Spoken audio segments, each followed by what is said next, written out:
Olá, seja muito bem-vindo e bem-vinda ao nosso Educa Podcast. Esse é um projeto que está começando agora, idealizado por mim. Eu sou jornalista, estou há 15 anos trabalhando em televisão e sou apaixonada por educação. Resolvi, então, fazer esse projeto de podcast para a gente aprofundar mais os temas aí relacionados ao universo da educação e também valorizar os profissionais. Nesse primeiro programa, eu vou conversar com uma profissional que também é apaixonada por educação, a Genislene Borges, psicopedagoga, trabalha aqui em Mogi das Cruzes, mais conhecida como Genis, né? Muito obrigada por aceitar nosso convite, Genis. Eu que agradeço. Genis, vamos começar falando então da sua relação com a educação, dessa sua paixão aí, que tem a ver também com a sua história pessoal. Como é que foi? Como é que começou essa relação? Professora primeiro e depois psicopedagoga, é isso? Isso. Eu estou em sala de aula há 29 anos como professora. E nesse percurso eu atendi um monte de crianças com diversas dificuldades de aprendizagem. E isso sempre foi uma dúvida. Por que tem aluno que aprende com tanta facilidade a ler, a escrever? Tem aluno que tem tanta dificuldade na matemática, outros são tão distraídos em alguns momentos. Isso sempre foi uma dúvida para mim. E eu queria aprender, estudar mais sobre o cérebro humano, a aprendizagem. E, na época, eu queria fazer psicologia para aprender sobre isso. Só que aí veio a gravidez, veio a gestação, e aí veio o meu filho, que desde pequenininho ele já apresentava algumas características, alguns comportamentos diferentes. Então, a partir dele, eu comecei a estudar mais sobre o desenvolvimento infantil, que veio a psicopedagogia e veio a paixão pela psicopedagogia. Então, eu costumo dizer que a psicopedagogia foi um divisor de águas na profissão como professora, porque hoje eu vejo o aluno muito melhor do que antes, quando eu não tinha psicopedagogia. Porque eu consigo entender por que aquele está mais disperso, por que o outro tem mais facilidade. Então, foi assim que eu entrei para a psicopedagogia. E o seu filho, então, te trouxe aí para esse novo universo, para tentar aprender mais, né? Poder ajudar mais, né, nessa questão da aprendizagem. O que você identificou no seu filho que você falou, não, também quero ajudar outras mães, outros pais e responsáveis? Desde pequenininho ele sempre foi muito agitado, assim, acima do normal, né? Então a gente tem um marco de desenvolvimento ali, 2 aninhos, né? Que a criança não para, mas ele sempre foi um pouquinho a mais agitado, mais, né, o hiperativo e ao mesmo tempo muito esperto. Ele tinha uma coordenação motora fina muito aprimorada e a escola já sinalizava para mim algumas questões desde que ele ia para o berçário. E aí a escola me indicou, na época, uma psiquiatra infantil. Eu levei ele na psiquiatra infantil e com de 3 para 4 anos a médica já falou que ele tinha altas habilidades artísticas e que mais para frente a gente ia ter um laudo de TDAH, porque na idade que ele estava ainda não podia fechar um laudo. E foi certeiro, Jana. Hoje ele tem 15 anos com um laudo de altas habilidades e TDAH. E aí, desde pequenininho, eu já comecei a trabalhar. Hoje, o que eu chamo de intervenção precoce, eu já fazia com ele, sem saber que era esse nome, né? Intervenção precoce. Então, desde que a doutora passou algumas dicas de coisas que eu podia fazer em casa, eu já fui fazendo. E aí, fluiu tudo muito bem.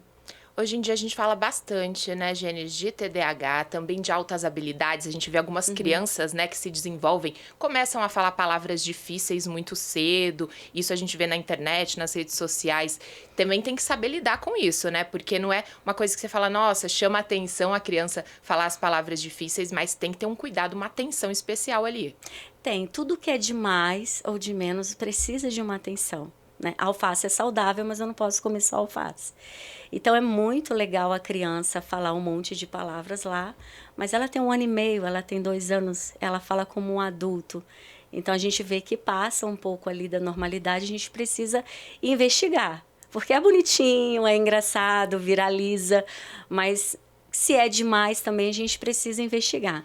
O José Marcos, meu filho, apesar das altas habilidades, ele era específico né, específico na parte artística. Então, também a gente não pode generalizar, é superdotado, alta habilidade, essa vai ser específico para a parte pedagógica. Não, ele teve muita dificuldade para alfabetizar. Inclusive, ele não foi alfabetizado na escola na época. Ele foi alfabetizado por mim em casa. Então, foi assim, toda uma experiência psicopedagógica que eu tive sem estar formada como psicopedagoga. Então, é importante, sim, a gente observar essa criança, esse desenvolvimento, se está aquém ou se está acima, e investigar dos dois lados, tá? Porque senão também passa despercebido essa evolução muito precoce, muito rapidamente, e é bom investigar. Aproveitar a sua presença aqui, Gênesis, para a gente falar, que quem está acompanhando a gente em casa, né, da psicopedagogia. Quais sinais que os pais têm, os responsáveis, de que precisa procurar uma psicopedagoga? O que precisa ver, né, para poder ajudar? Não é só no processo de melhorar a aprendizagem em sala de aula, né? Tem outros fatores, é isso? Sim. O psicopedagogo, ele vai investigar a área da aprendizagem da criança, do adolescente e do adulto, tá? Hoje a gente atende todas as faixas etárias, né? Então, assim, ele lida diretamente com a aprendizagem da criança. Eu fico muito feliz que hoje os médicos já estão encaminhando pacientes para a gente. Antes ficava no psicólogo, no TO, no fono. Hoje a gente já recebe encaminhamento dos médicos. Então, o psicopedagogo, ele lida diretamente com a aprendizagem. Então, ele vai observar, ele vai avaliar como essa criança aprende, como esse indivíduo aprende, por que ele tem dificuldade específica em uma área do conhecimento, por que ele está com dificuldade em leitura, mas ele é bom em matemática, por que o comportamento dele na sala está tão desatento. Então, tudo voltado para a aprendizagem fica na parte da psicopedagogia. É claro que no processo de avaliação vão surgindo outras coisas, né? Uma questão emocional, social, e a gente também consegue avaliar e encaminhar para outros especialistas. Mas a gente está voltado para a área da aprendizagem desse indivíduo. Então, em casa, o que os pais podem observar?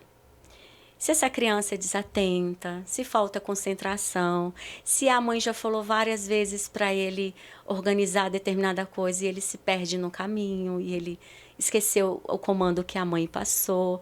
E o maior aliado dos pais é a escola, são os professores.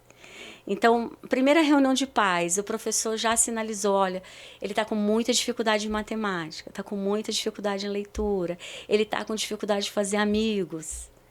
Eu estou explicando a matéria, quando eu olho para ele, ele está desenhando, ele está disperso, olhando outras coisas. Então, já é um alerta, sabe, Jana? Então, os pais já precisam procurar ali uma avaliação psicopedagógica. Que as famílias estejam abertas para escutar os professores, porque às vezes é o momento que a criança mais passa do dia na escola. Tem criança que fica integral. Então, a professora está olhando, a coordenação está olhando, então já sinaliza essas dificuldades. Então, dificuldade na leitura, na escrita, na matemática, na organização, sabe? É engraçado que a professora observa, né, que o menino deixa cair todos os materiais, come a pontinha do lápis, esquece os deveres de casa, faz, mas esquece, ou às vezes não faz. Então, são várias características para a família estar atenta, tanto em casa quanto na escola, para a gente fazer uma avaliação psicopedagógica. E a partir de qual idade, Gênesis, que você costuma já atender, receber as crianças para tratamento? Então, quando a gente faz uma avaliação mais ampla, sem ser do ano de escolaridade, a gente tem um paciente mais novinho lá no consultório que tem 1 ano e 6 meses. Nesse caso, a gente está fazendo uma avaliação global do desenvolvimento dele, avaliando a fala, avaliando como que ele brinca com aquele brinquedo, se já tem um sentido o brinquedo para ele. Então, é um tipo de atividade com uma equipe multidisciplinar, né? Que eu preciso muito da psicóloga e da fono nesse momento. Quando é uma criança que já está apresentando dificuldades escolares, geralmente a escola já encaminha com 4 anos. Que é quando a escola identifica que a criança está com muita dificuldade para reconhecer as cores, as letrinhas do nome. aquelas coisinhas bem básicas que trabalha lá na educação infantil. Uma dificuldade de pegar a tesoura. Então, a gente já começa a receber mais na idade escolar a partir dos 4 anos. E a gente tem protocolos, Janas, específicos. Então, por faixa etária. Então, o que a criança de 4 anos precisa de habilidade mínima ali para eu poder avaliar. E a gente vai avaliando. Agora, quando chega numa questão de TDAH ou um transtorno específico de aprendizagem, que pode ser uma dislexia, uma descalculia, uma disgrafia, aí é a partir da alfabetização. Que aí a criança já está com 6, 7 anos, aí a gente consegue fechar uma hipótese diagnóstica mais precisa. Porque aí já tem critérios que eu preciso avaliar melhor, entendeu? Se ele está num processo de alfabetização, aí eu já consigo trabalhar melhor. Mas antes disso, eu já consigo observar a coordenação motora fina, o desenvolvimento global da criança, a fala.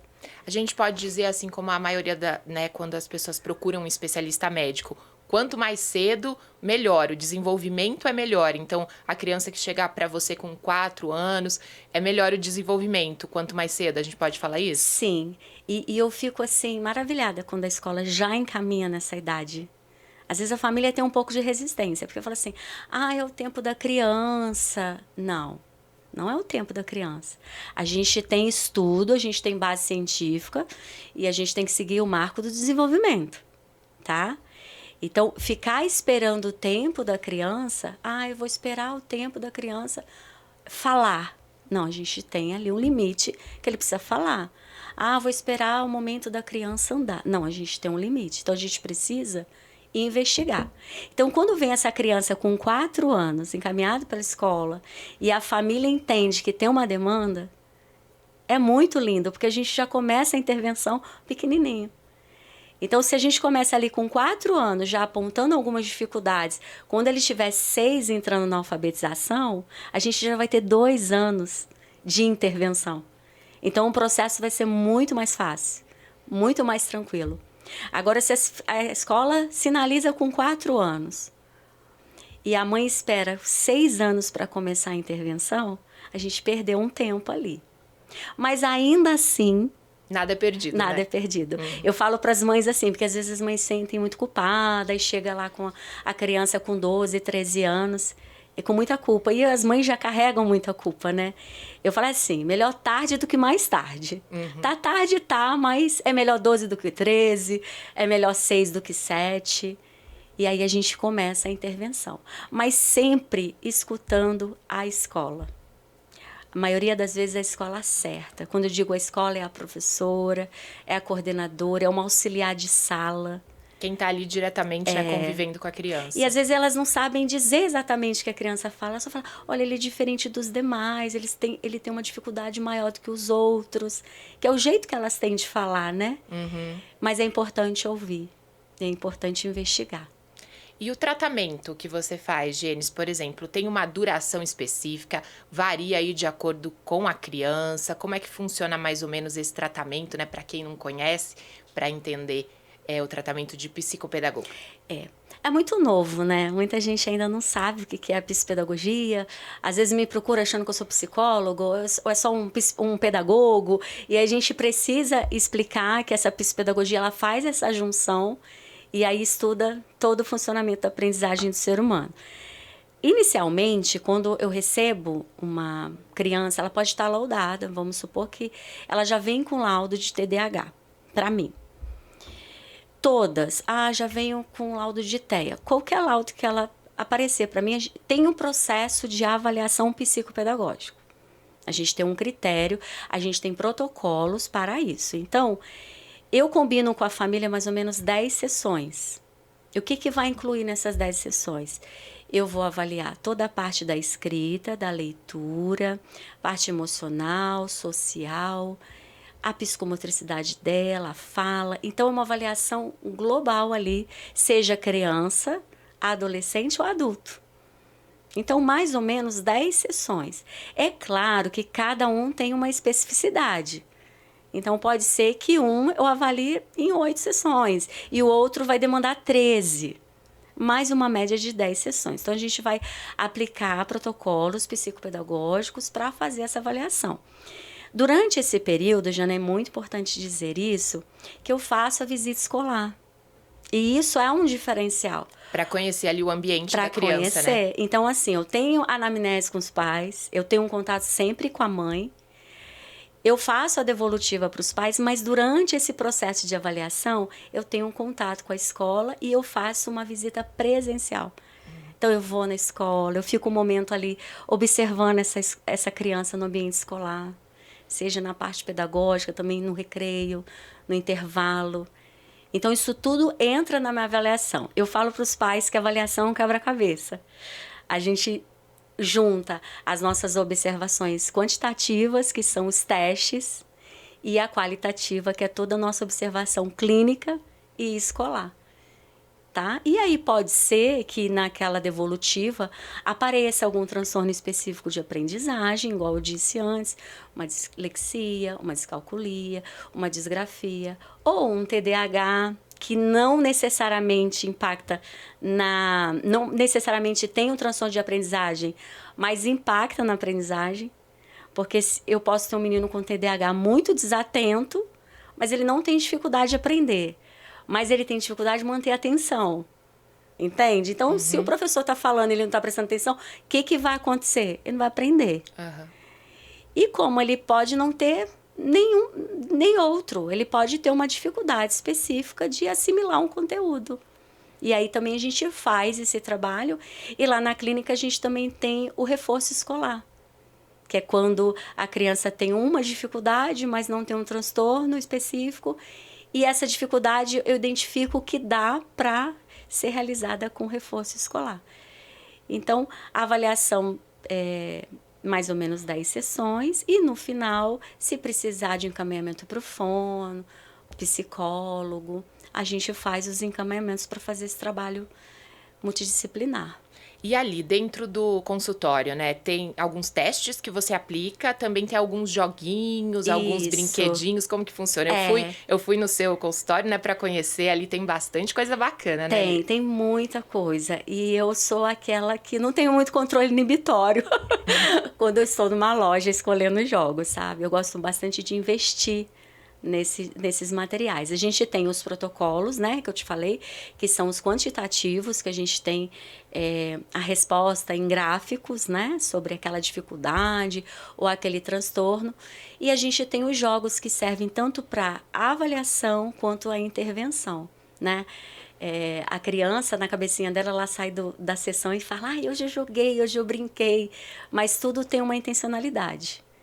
Então, tudo a gente trabalha com objetivo.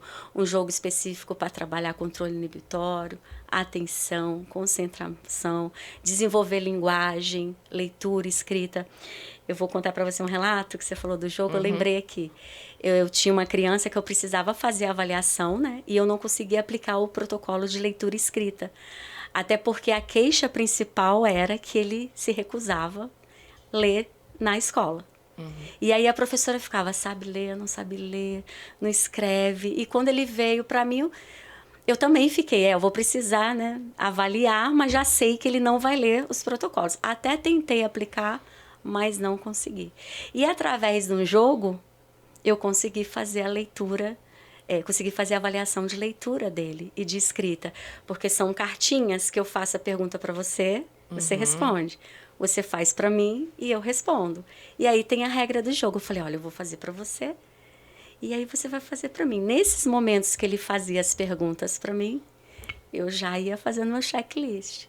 Troca F por V, omite. De uma forma ali mais velada, a criança nem percebeu. Nem percebeu. E aí eu fiz toda a avaliação. E foi muito legal, porque nessa visita escolar, eu conversando com a professora, ela: como que você conseguiu fazer ele ler? Eu falei: então, cada criança de um jeito, a avaliação.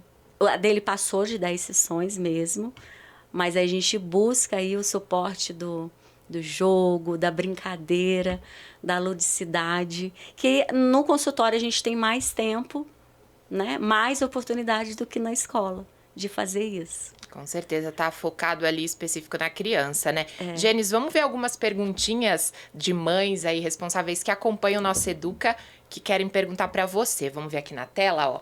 A primeira pergunta é, ó, na sala do meu filho, de 4 anos, tem um aluno com um transtorno do espectro autista. Tem algo que eu possa ensinar para uma criança tão pequena sobre inclusão? A pergunta, ó, é da Amanda Benedetti, ela é mãe do Gael, que tem 4 anos. Que falar para Amanda, Gênesis? Olha, primeiramente, queria dizer parabéns para Amanda, porque o principal ela já fez, que é se preocupar em incluir o Gael, né? Nesse contexto. Que lindo, muito legal. Na verdade, a criança, Jana, ela aprende pelo exemplo. O principal de tudo é o exemplo mesmo. Então, quando ela vem de uma família que já é uma família que tem um olhar de inclusão, a gente percebe que a criança é diferente na escola, que a criança é diferente com um amigo, sabe? Com aquele amigo que tem uma especificidade específica. Como ele é pequenininho, eu posso deixar algumas sugestões, assim. Lá para as minhas crianças, eu falo, para eles mesmos, explicando que eles são diferentes, né? Porque às vezes a mãe fala assim para mim, Gênesis, como eu explicar para o meu filho que ele é TEA, que ele é TDAH? Então, eu costumo usar o exemplo do jardim. Então, a criança entende muito bem isso. Um jardim tem a margarida, tem a rosa, tem o girassol, todos são diferentes. Mas fica lindo o jardim, não fica? Com todas as florzinhas diferentes, cada um com o seu jeitinho, com a sua cor, com o seu tamanho. As flores são diferentes. Mesma coisa a gente. As pessoas são diferentes. Cada um com uma característica diferente, única. Seja externa, eu sou mais baixinha, você é mais alta. Seja externa ou seja interna. Então, a criança, ela entende muito bem isso. Às vezes, a gente que fica com mais dificuldade, sabe? Achando que... Porque a dificuldade está na gente, Jana. A gente que, às vezes, tem esse preconceito, essa dificuldade de entender. Mas a criança, ela costuma entender isso bem. Ainda mais, né? Se a família já se propõe a isso, a gente já percebe. Então, mostrar, pode dar esse exemplo do jardim ou de outras coisas, das cores, por exemplo. Olha a caixa de lápis de cor. São todos diferentes, a gente precisa de todos para fazer uma pintura bonita. Explicar que somos diferentes, levar questionamentos mesmo para a criança, porque a criança vai levar para casa. Ah, o amiguinho... ele fez xixi na calça, assim que a criança fala, não é? O amiguinho jogou o lanche no chão. Então, sempre conversar com a criança. O que você pode fazer para ajudar? Quais foram os momentos que deixou essa criança mais irritada, triste? Por que você acha que ele teve esse comportamento? Na brincadeira, como que você pode inserir ele na sua brincadeira? Que a criança conta em casa. Ah, o meu amigo não gosta de grito. O meu amigo não gosta de correr. Como que você pode brincar com ele de forma que ele participe? Então, sempre uma conversa sincera. Hoje eu dou aula para o 5º ano, são crianças maiores. E eu sempre tenho uma conversa muito franca com eles. Eu falo, todos nós somos diferentes, e isso é lindo. Mas todos nós temos os mesmos direitos, sabe? Então, o que a gente pode fazer para que todos estejam confortáveis na sala de aula? Para que todos participem do intervalo? Para que todos participem da educação física? Respeitando a individualidade de cada um. Então, quanto mais claro a gente for com a criança, não subestimando que ele não está entendendo, porque às vezes a gente fica, né? Ah, o coleguinha é especial, não sei o quê, não. Ele é diferente porque todos são diferentes. Entende? E todos têm os mesmos direitos. De brincar, de se expressar. E tem hora que a gente é assim, tem hora que a gente não quer um lanche, tem hora que a gente quer, né? Mas acaba que a gente rotula muito a criança que já tem o laudo. Então, o melhor caminho é conversar abertamente com essa criança. Tá certo. Gênesis, a gente tem mais uma perguntinha de mãe. Léo vai colocar aqui na tela pra gente, ó. Para crianças pequenas, ainda falando de crianças pequenas, que estão aí no processo de adaptação escolar. O que é correto? Deixar a criança no portão da escola chorando, né? A gente sabe que isso é bem comum, né? Ou ficar com a criança até que ela se sinta mais segura para entrar sozinha na escola? Pergunta da Carla Ortiz, a mãe do Vinícius. Obrigada, Carla, pela pergunta. Quando a gente lê né? Deixar a criança no portão da escola chorando torna até um pouco agressivo pra gente. Mas eu sempre tiro a culpa das mães. Afinal, eu sou mulher, sou mãe, eu sei que não é tão fácil quanto a gente romantiza. Às vezes a mãe precisa trabalhar. E às vezes o trabalho não dá esse tempo para a mãe, né? Não dá um tempo para amamentação, não dá um tempo para adaptação da criança. Infelizmente isso acontece. Mas pensando do lado pedagógico, psicopedagógico, de traumas, o ideal seria o quê? A mãe entrar com a criança. Hoje as escolas, de um modo geral, elas já estão com uma visão melhor para essa adaptação curricular. Então a mãe entra com essa criança e, ao invés dela já ficar um período integral ali na escola, no horário normal da aula, ir colocando o tempo gradualmente. Então, hoje a criança vai ficar meia hora, semana que vem 1 hora e meia, ela vai se adaptando, vai ficar 2 horas. E algumas escolas já tem um cantinho para a mãe ficar. A mãe fica na recepção, fica no pátio, a criança está com saudade, vai lá ver a mãe. Então, vai fazendo essa adaptação gradualmente. Aí a mãe precisa trabalhar, que eu estava falando, né? A mãe não vai poder ficar ali mesmo, porque a gente sabe, muitas famílias não têm rede de apoio assim. Ver uma amiga, uma madrinha, uma avó que possa fazer esse período de adaptação. A gente tem que entender que a criança chora porque ela está querendo dizer alguma coisa. É a única forma dela se comunicar, né? Pois é.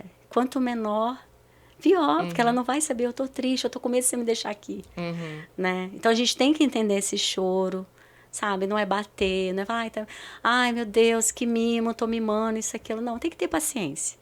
E aí vai aumentando devagarinho esse tempo que a criança vai ficando na escola. E às vezes já não é a mãe que chora, tá? Eu já presenciei várias vezes a criança dando tchau pra mãe e a mãe, ai meu Deus, ele não chorou. E a O que também não é um problema, né? Se a criança se adaptou rápido, né? Não é um problema. Sim, mas a gente precisa acolher essa mãe também. Então eu vejo muitas coordenadoras da escola também acolhendo essas mães, sabe? Pode ir, mãe, a mãe chorando, ele vai ficar bem. Então sempre gradual e nunca achando, Jana, que ele é pequenininho e não tá entendendo. Ele tá. Explica, conversa. Você tá indo pra escolinha. Não tem 1 aninho. Você tá indo pra escolinha. Mamãe vai trabalhar. Você vai brincar com os amiguinhos. Todo dia, aquela repetição. Vai falando com a criança. O José, quando era pequenininho, ele foi super bem. Ele foi esse que deu tchau e...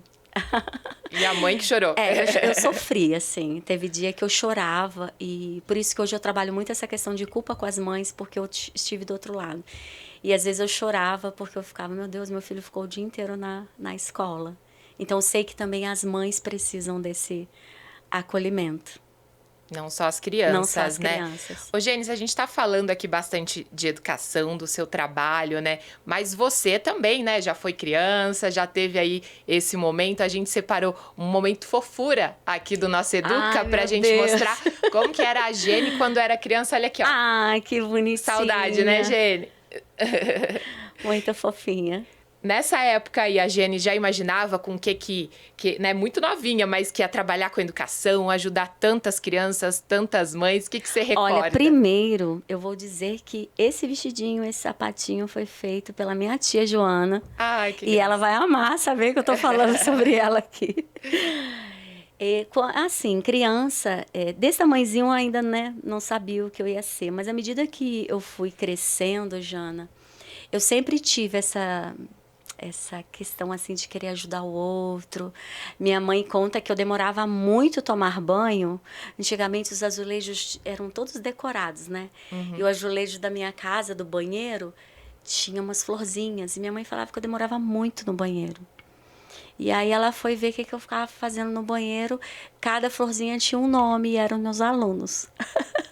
Então começou cedo. E eu reproduzia ali as falas da professora. Fulano, presta atenção. Cada florzinha tinha um nome ali. Eu dava aula no banheiro. Então, e depois que eu fui crescendo, assim, 10, 11, pré-adolescência e já na adolescência, eu gostava muito de ajudar, por exemplo, na classe da igreja. Então, eu ficava com a tia ajudando as criancinhas. Eu era criança, mas queria ajudar as menores, né? Então, sempre tive essa tendência, assim, a a querer ajudar o outro.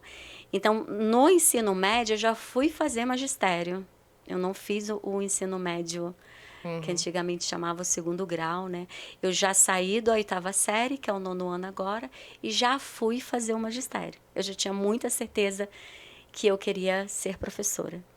Meu pai falava, filha, escolhe outra profissão, professor trabalhar muito, não sei o quê. Não, pai, eu quero ser professora. E aí já é uma coisa que está em mim assim, há muito tempo. Tanto que hoje eu trabalho como psicopedagoga e ainda não deixei a sala de aula, né? Todo ano eu fico, eu vou me aposentar da sala de aula. Mas é um amor, é um vínculo que eu tenho ali mesmo com a educação. É bom a gente falar dessa vocação para a educação, né, Gênesis? Porque hoje em dia a gente vê, né, as pesquisas até mostram, né, uma diminuição aí da procura, do interesse pela carreira, mas você, como está há tantos anos na carreira também como professora, psicopedagoga, tem essa questão, tem essa valorização, você foi atrás também de uma valorização maior na sua carreira. Existem outros caminhos, né, para ter uma carreira aí bem-sucedida, é isso? Isso. Mas realmente, Jana, o magistério, né? O professor, ele tá muito desvalorizado e acaba que muita gente, agora a geração não quer mais ser professor, né? Por causa da desvalorização, tanto no investimento financeiro mesmo, né? Quanto o salário e tudo mais, mas a formação continuada. Eu sempre tive essa visão de fazer por mim mesma e não esperar o outro. Não esperar que a escola me capacitasse para alguma coisa. Eu sempre fui atrás desse desenvolvimento. Mas eu sei que é bem difícil, assim, né? É uma profissão que acaba as pessoas não querendo por causa de todas as dificuldades enfrentadas. A gente sempre fala dessa questão de valorização mesmo, tanto na escola pública, privada, né? Tem que ter essa valorização salarial mesmo, que eu acho que os professores, né, batalham há tantos anos. É preciso sempre falar disso para ter mais pessoas que têm a vocação e que se interessem e vão atrás, né? Sim. Eu sempre tive e trabalhei em escolas muito boas, sabe? Mas eu também nunca fiquei parada. Eu nunca me acomodei. Não tá bom aqui, eu ia procurar outro lugar. Mas isso é um perfil meu, né? As pessoas são diferentes. Então, eu sempre me movimentei muito. E eu sempre fiz coisas além da sala de aula. Isso também é um diferencial. Mas, de um modo geral, os professores têm sofrido muito. E hoje eu acho que assim, o maior desafio numa sala de aula é justamente a especificidade, a diversidade de alunos que a gente tem. Né, as dificuldades. Então, o professor não tem uma formação continuada, não tem uma especialização, uma turma cheia. E aí acaba se tornando um grande desafio para o professor. Na sala de aula, né? Você que está ainda na sala de aula, ainda está acompanhando aí alguns alunos. Pandemia ainda tem reflexo, né, Gênesis? A gente sabe que foi um período muito difícil para a aprendizagem, para os alunos. É muito bom falar sobre isso, porque assim, as pessoas não falam mais da pandemia, né? Assim, dos prejuízos da pandemia. E a gente tem sequelas aí que a gente não consegue mensurar, né? Então, o menino que estava que era para estar na educação infantil na pandemia, hoje ele está no 5º ano. Então, quanto que ele perdeu ali de estímulo que a educação infantil fornece? Ele não brincou, ele não explorou uma massinha, um guache, um desenho, a interação social com os coleguinhas. Isso aí foram 2 anos de perda. Isso para anos iniciais, para a primeira infância, faz muita diferença, já. Muita diferença. Dessa presença, né? De estar ali na escola, né? Aí tem também um menino que lá na pandemia estava na alfabetização. Como que ele foi alfabetizado online? Um ou outro a mãe conseguiu ajudar, mas também não é responsabilidade da família, porque às vezes a família não consegue ter aquela metodologia, né, dar uma continuidade da escola. Hoje fora os que não tinham acesso também à internet, né, ao computador, a dificuldade muito maior. Muito precária, a internet caindo, e o professor também com dificuldade, porque às vezes o professor também não sabia o manejo ali daquela aula remota. Então esses meninos da alfabetização agora estão no 6º ano, indo para o Fundo 2, com uma demanda lá para trás. Então, se a gente fizer a conta, tem um prejuízo. Aquele menino que entrou no ensino médio, por exemplo, fazer um técnico, né? Aquela transição, a gente fica doido para o ensino médio, né? Uhum. Tudo diferente, tô crescendo. Não teve esse período gostoso ali. Então, a gente tem sequelas para longo prazo, sabe? Que a gente não consegue mensurar. Hoje, pensando no maior prejuízo, são das crianças que deveriam estar na educação infantil há 5 anos, tá? Você Porque atende alguns pacientes com essa... Sim, eu tenho alguns que já tá com 10, 11 anos e a gente faz um trabalho totalmente manual mesmo, de arte terapia, sabe? Então, para ele Precisa manipular, fazer esse ele não brincou resgate. na areia, ele não andou descalço, ele andou de bicicleta, às vezes o menino estava no apartamento, não podia descer para o condomínio. Então, a gente faz isso. Aí chega com o menino lá na frente com uma caligrafia muito comprometida, porque ele não teve o estímulo da coordenação motora fina lá na pandemia, lá no primeiro ano, lá na educação infantil. Então, a gente vê nitidamente que é uma sequela que entra na dificuldade que eu estava te falando, e não num transtorno. E a gente faz esse estímulo também. Então, e adultos também, né? A gente tem adultos com pânico, com depressão, que perderam suas empresas, seus empregos lá da pandemia, que ainda tem essas sequelas. Então, pensando no geral, é um problema a longo prazo. Pensando numa dificuldade específica, os que não fizeram educação infantil acabam sendo os mais prejudicados. E o da alfabetização. Você falou que também atende adultos. Uhum. Como que é esse atendimento? Qual que é a demanda, a dificuldade aí desse adulto? É muito legal, Joana, porque assim, eu amo atender adultos. E, geralmente, quase todos os nossos pacientes adultos são pais ou parentes das crianças que a gente atende. Porque quando eu faço uma avaliação, e aí eu chamo a família para conversar. Olha, o menino tem uma dificuldade de atenção, de concentração, e está com uma questão específica na aprendizagem, a gente tem uma hipótese diagnóstica de TDAH, por exemplo. E aí eu vou explicar para o pai tudo o que foi avaliado e todos os resultados do teste, aí o pai fala assim para mim, mas eu sou igual. Eu repeti 2 vezes na escola, eu tenho muita dificuldade. E aí ele fala, eu quero ser avaliado também. Então é muito legal, porque aí a gente avalia o pai, avalia a mãe, e a gente vê, né, que ele se descobre ali. O fruto não cai longe do pé, né? E ele se descobre. E a gente também faz uma intervenção, faz alguns exercícios para eles, passa alguns exercícios para eles fazerem em casa, para melhorar. Isso acaba trazendo muitos problemas conjugais, né? A esposa que esquece do aniversário do marido, esquece de comprar alguma coisa. E aí a gente monta uma rotina uma agenda com eles. Na verdade, Jana, falando assim, parece coisas tão simples, né? Mas para quem tem alguma dificuldade diária, é bem complicado, faz toda a diferença.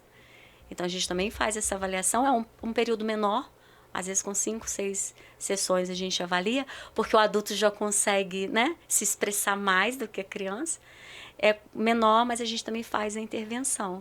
E a estimulação cognitiva para idosos. Que também é muito importante. É uma delícia. Então, às vezes tem a vovó lá, né, que já apresentando algum comprometimento de memória, de atenção, de coordenação motora, e a gente faz essa estimulação cognitiva. Mas geralmente são quase que 100% da família mesmo, das crianças e dos adolescentes que a gente atende e que os pais falam, eu sou igual. Entendi.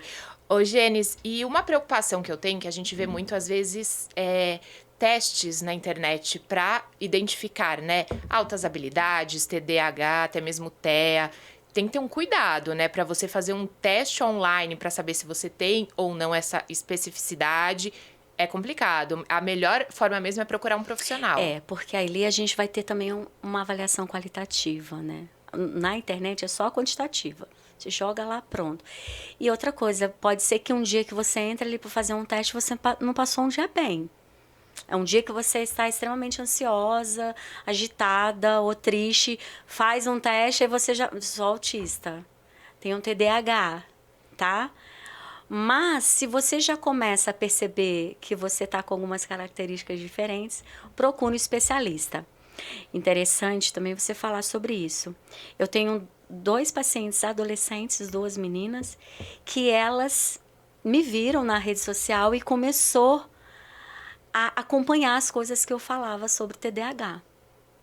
E rede social atinge todos os públicos. Eu achei muito interessante. E elas falaram com a mãe. Ô, mãe, eu tenho essas coisas que ela fala. Tipo, não me conhecia, né? Que ela fala, me leva lá para eu fazer uma avaliação. Então, apesar das coisas que eu falo ali, não é um teste, igual você está falando, mas ela começou a identificar que as coisas que eu estava postando ali estava batendo, tá se identificando.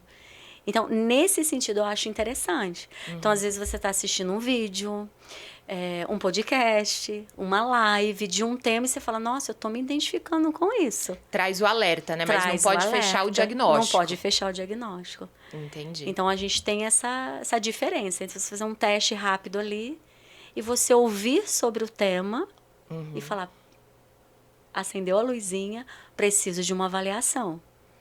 Tá certo. Vamos falar um pouquinho mais de sala de aula, Gênesis? A gente sabe celular, né? As telas aqui, a gente tá o tempo inteiro mexendo e agora, né, teve a lei aí que restringiu o uso na escola, a gente sabe, é um assunto importante. O que você tem percebido na sala de aula? Realmente interfere bastante na aprendizagem? Como é que tem sido o uso do celular?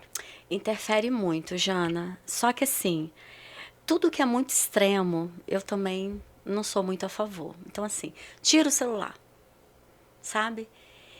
E é um extremo, né? Já tirou, pronto, acabou. Eu acredito mais na conscientização, sabe? No limite daquele uso. E vai ser mais do que a escola impor, vai ser a família.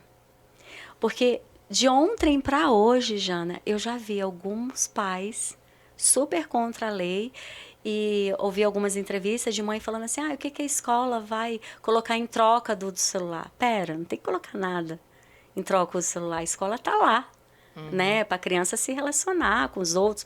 Tem o parque, tem a bola, tem os amigos, tem interação social. E isso vai acontecer pela medida extrema. Então, antes da medida extrema, precisa ter uma conscientização. Por exemplo, a escola que eu trabalho já não tem o uso do celular. Não precisou de uma lei. Mas porque a gente faz um trabalho com a família. Por que a criança vai trazer o celular? Aí a família diz, é porque eu preciso avisar quem vai buscar, por exemplo, que tem muitas crianças que vão com o motorista. Então, o celular vai ficar desligado dentro da mochila e no horário da saída a criança está autorizada a ligar e ver a mensagem. Entende? São casos específicos, né? De emergências. Eu posso utilizar, por exemplo, tem um aplicativo muito legal, deixo de dica também para os professores, que chama Kahoot, que é um aplicativo muito legal, pedagógico, que a gente pode fazer um jogo online com as crianças. As crianças respondem pelo celular. Vai ser todo mês? De 15 dias? Não. Mas em algum momento pode ser utilizado.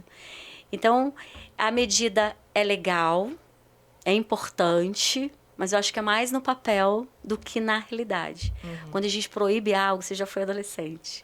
Quando a gente tira totalmente, aquilo gera mais curiosidade, gera revolta e gera confusão. Eu acredito mais na conscientização de tirar esse celular aos poucos. Não vai usar o celular na sala de aula. Não vai usar o celular no intervalo. Vai diminuindo. O celular vai poder ser utilizado terça e quinta somente. E vai diminuindo. Entende? E mostrar para a criança o quão é importante ele estar no intervalo.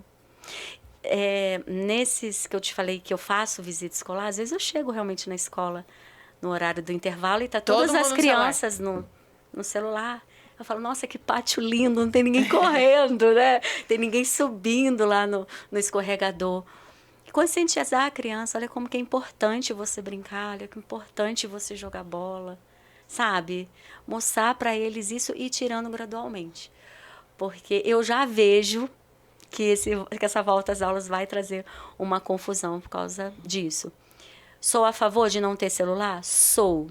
Mas como já tenho celular há tanto tempo, acho que uma conscientização gradual seria mais importante do que tirar de uma vez. Entendi. Você percebe que as crianças ou jovens, quais são os que mais ficam no celular ou não tem idade? A partir do 6º ano. A partir do 6º ano, que é uma faixa de 11, 12 anos para cima. Até o 5º ano, a gente consegue ter um controle maior. Tá? A partir do 6º ano, as famílias acabam liberando mais. Tem família que dá o celular a partir dos 12 anos. Quando fizer 12 anos, vai ter o celular. Então, isso fica mais difícil da gente controlar, né? Na escola, né? Que a gente está conversando. Mas se a escola tira o celular em casa, como é que vai ser?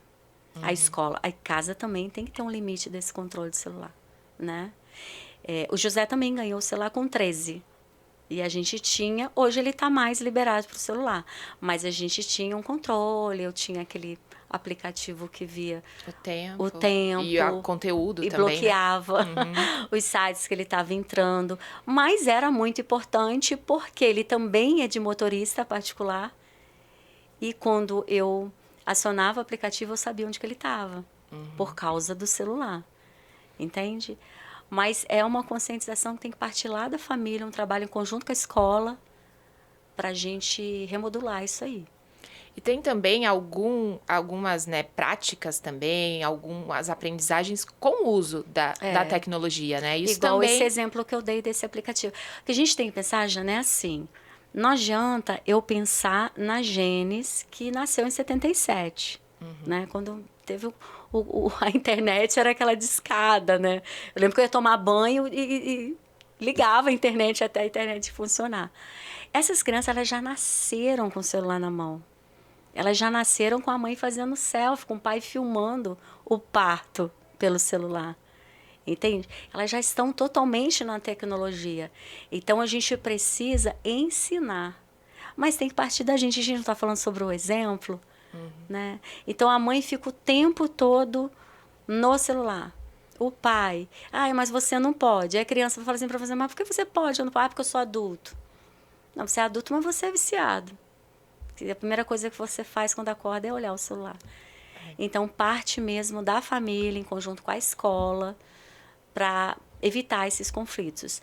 E a gente tem muita coisa boa para fazer com a tecnologia. Lá na escola, a gente tem os notebooks, os tablets, né? Que a gente faz algumas produções bem legais. A gente não pode tirar isso, porque é a era deles. E também eles estimula, né? Com a tecnologia, eles ensinam muito para gente. Mas desde o início a gente está falando, né? Nem tudo de mais, nem tudo de menos. A gente achar um equilíbrio. No atendimento psicopedagógico, eu tenho programas online, jogos maravilhosos, até para ajudar na fala, na leitura, na escrita. Entende? Eu tenho a comunicação aumentativa alternativa com a criança que não fala. Entende? Então, a gente não pode tirar totalmente isso, mas a gente tem que conversar e entrar num equilíbrio. Se a gente tirar, também volta um pouquinho para trás, né? Porque tem muita coisa que o celular ajuda. E até essa comunicação, né? Essa informação que a gente tem hoje em dia muito mais acessível por conta da internet, das redes sociais, né? Exatamente. É isso mesmo. Gênesis, eu queria agradecer sua presença. Muito obrigada, viu, por você ser nossa primeira convidada aqui do Nossa Educa. Continue com o seu trabalho, com tanta alegria, tanto amor, tanto propósito, que isso que faz a diferença aí para as crianças, para os jovens, para os adultos. E deixa para o pessoal de casa as suas redes sociais também, né, para o pessoal entrar em contato, saber como pode conversar com você, Gênesis. Jana, eu agradeço muito. Ainda mais falar de coisas que eu gosto tanto. Eu amo falar de educação, de aprendizagem, de filhos, de família. Muito obrigada. Vocês podem me achar no Instagram, @GenesBorges. E também tem meu outro Instagram, Espaço da Genes, que é onde eu posto mais sobre o meu atendimento na clínica.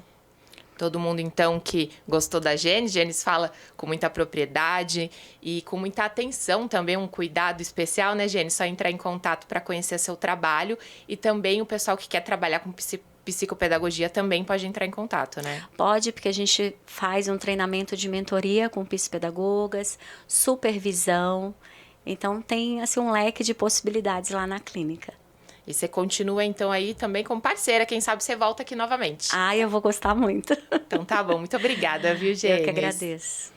Agradeço você também que está acompanhando essa primeira edição do nosso Educa Podcast. Se você quiser sugerir algum tema, algum profissional para a gente entrevistar aqui, coloca aí nos nossos comentários, combinado? Até a próxima, então. Tchau, tchau.